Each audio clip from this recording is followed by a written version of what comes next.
All right, everyone. So this is step number 3. I traced the shapes that were cut out here on my tracing paper in the viewfinder, and came out pretty well. I didn't do it with a ruler, but you all should do it with the ruler. I just wanted to save time, so don't rush like me. Do it, make it look good, make it look right. So also for transferring this, it says there's a light box, I think somewhere in the syllabus, but I don't think a lot of people have a light box. I think they have them at Delaware County, like at school. But unless you have one, that's great. So the way that we're gonna trace it is kind of like a hack way, but it works. It's just kind of the best way to do it without any sort of light box or anything. So what I do is I flip this over, and then I try and line it up with my edges as best I can. And I'm gonna get a pencil. I outlined it in pen, but I'm gonna get a pencil and use a ruler and press into the pen. So the pen is sitting on the paper, so the ink is going to transfer over onto it when I press down like that. So you might have to do it 1 or 2 times just to make sure it goes. And it might be hard to see, but you can see that the line went through here.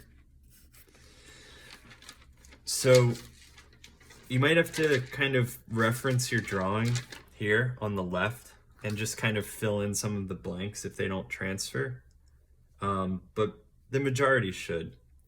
So you're gonna get a pretty abstract look at the end of this. And what I would do is just erase some of these lines even more, so you have a faint outline of your shapes. The reason is because you don't want the pencil lines to interfere with your drawing.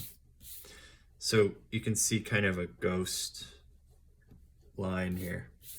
So it's just kind of a guide.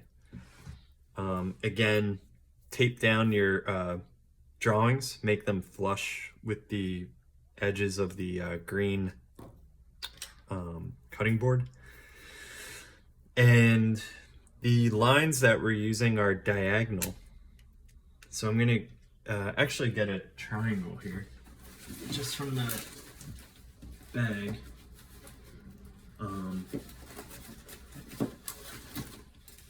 If you get one of these triangles, it's probably best for outlining or drawing the lines.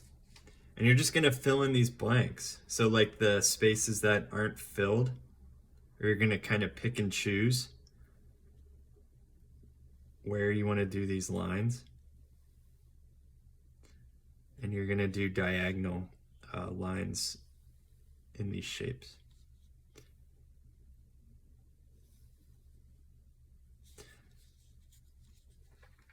Again, you can make them dotted diagonal lines, right? Like if you want to do a dash like that. Looks pretty cool. Maybe you want to switch your pens again.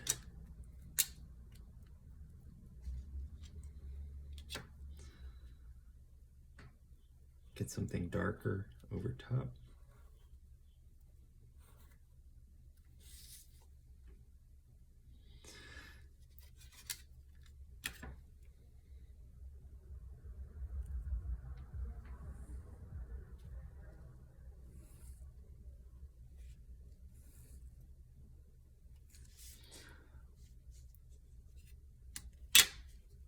So you're gonna have these lines ending on different edges like curved edges,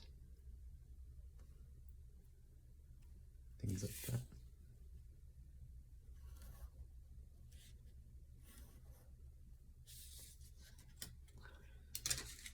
So you can see it makes these pretty cool shapes already within the existing ones. If you just kind of go throughout the whole project.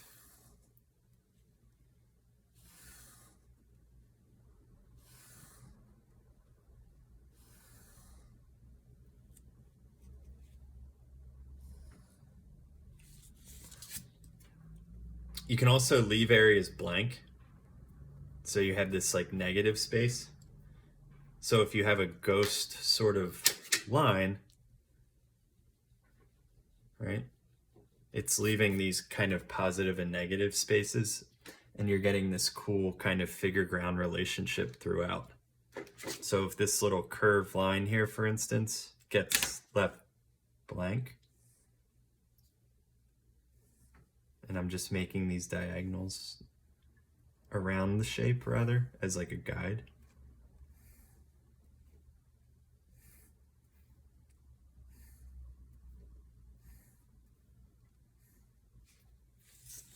You're gonna get this cool kind of negative shape here.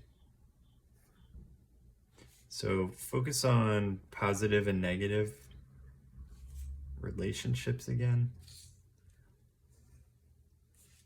And you're gonna get some pretty cool, unpredictable results here. That's about it for this project.